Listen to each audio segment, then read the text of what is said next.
2022 é ano de eleição geral, quando são escolhidos deputados, senadores e o presidente da República. E o eleitor, claro, é papel fundamental nesse processo.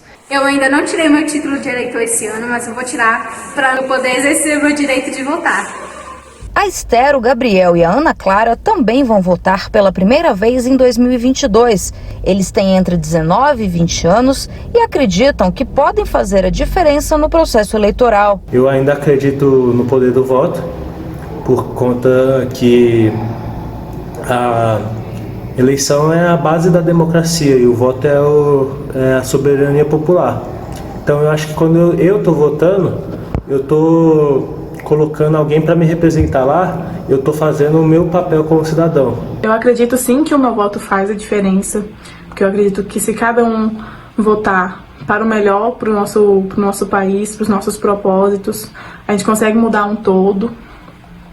E eu faço o acompanhamento dos candidatos, principalmente pela internet. Eu faço minhas pesquisas, eu vejo em sites o que é real, o que é fake news, acompanho muito por redes sociais, todas as notícias. E eu acredito muito que cada voto faz a diferença. Para os jovens de 16 a 17 anos, o voto é opcional. Os jovens eleitores não são obrigados a comparecer às urnas em outubro, mas podem fazer isso e ajudar a escolher 513 deputados federais, deputados estaduais e distritais, além de senadores, governadores e presidente da República. A participação desses jovens nas eleições foi garantida pela Constituição de 88. À época, estudiosos entendiam que a participação deles era fundamental para a concretização da democracia após o período de ditadura. Deste modo, no primeiro pleito em que os jovens votaram, o presidente eleito foi Fernando Collor de Mello e após o processo de impeachment no final de 92, a participação desse público passou a cair.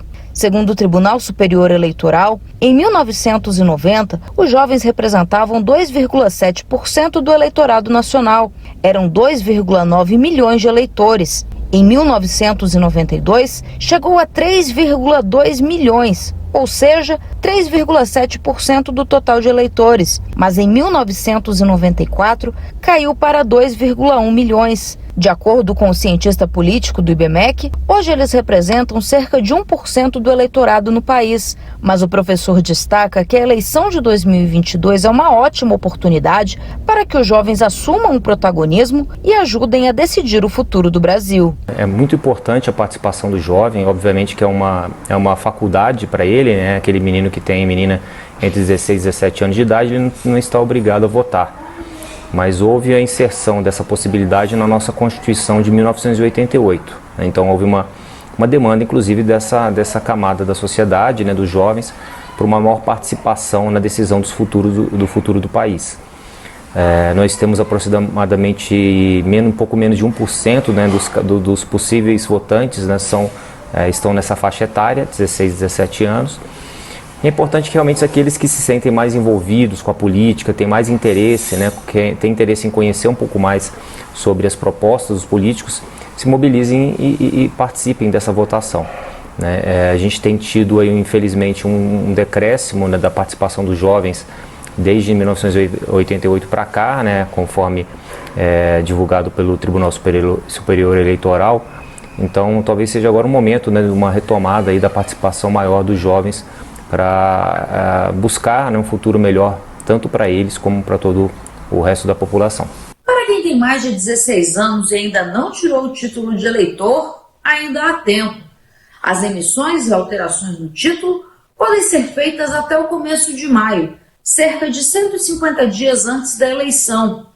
E tudo pode ser feito pela internet, sem sair de casa. Basta acessar o sistema Título Net. Para fazer o alistamento eleitoral pela primeira vez, basta selecionar a opção Não Tenho na guia Título de Eleitor e preencher os dados. O sistema vai pedir pelo menos 4 fotos para a comprovação de identidade do eleitor. A primeira será uma selfie, segurando o documento de identificação. E as outras são dos próprios documentos pessoais e comprovante de endereço frente e verso. Quando tudo for concluído, basta baixar o aplicativo e-Título, fazer o login e pronto. O título eleitoral já está disponível. O cadastro eleitoral deve ser fechado no dia 4 de maio. As eleições de 2022 estão programadas para o dia 2 de outubro e o segundo turno marcado para o dia 30. Mas como bem lembra o jovem Gabriel, a escolha do voto é tão importante quanto o voto, que é basicamente você definir quem vai ocupar aquele cargo. Então você tem que colocar alguém que tenha os mesmos interesses que você saiba que tem uma integridade e que ele não vai agir de maneira contrária a você. Então, para você escolher alguém para você votar, você tem que escolher alguém baseado no que você acredita como pessoa. Não o que a sua família acredita, as pessoas do seu trabalho acreditam, o seu ídolo acredita. Você tem que fazer aquilo por você, que você está se colocando lá, se representando. Para Ana Clara, a escolha do candidato é a parte mais difícil, mas ela garante que vai fazer uma boa pesquisa para entregar o voto ao candidato mais confiável. Tenho medo de votar no candidato errado, de dar alguma coisa errada. Ansiedade pela minha opinião política divergir da minha família e alguns amigos. Então acredito sim que um voto faz muita diferença.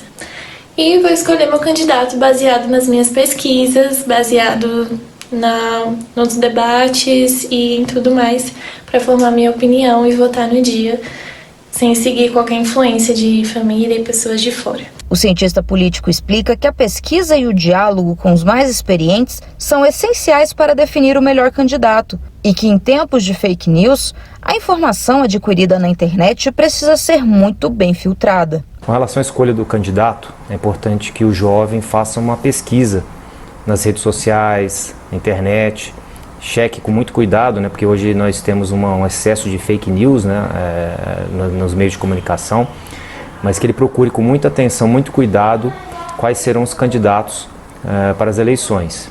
Analisem a vida pregressa desse candidato, o que ele já realizou em termos profissionais, seja no âmbito político ou fora da política, né? Então, se ele não tem um cargo, nunca teve a oportunidade de exercer um cargo político, é importante que ele faça uma análise dessa vida pregressa do candidato e das propostas que ele tem.